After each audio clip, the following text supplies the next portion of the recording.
राजकारणी लोक ध्यानात ठेवा, कार्यकर्ते आता पहिले तुमचं मार्केट पहिल्यासारखं राहिलं नाही.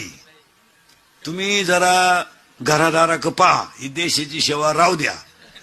हे लोकांचे बांबू उपटायचं बंद करा. आता 40 वर्ष खोट्या टोकल्या, याची सतरंजी झटक आणि त्याची सतरंजी झटक. आता ते दिवस राहिले नाही. अहो 1.5 महिन्यापूर्वी तुम्ही एकमेकाला शेदत होते, आता एका कोंबडी कुदत कोण तुमच्या नाद लागेल? म्हणजे कार्यकर्त्याची किंमत पक्षातून तर जवळजवळ गेली. गावात तर आता त्यांना कुणी घरातही नाही.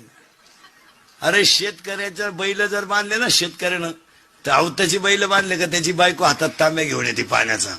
पाणी प्या, चहा घेता का जेवण करता. गरीब घरी पण आदर केवढा आहे. ह्या कार्यकर्त्यांच्या बायका असं नाही बोलत घरी गेल्यावर, पप्या त्याला विचार खायचंय का.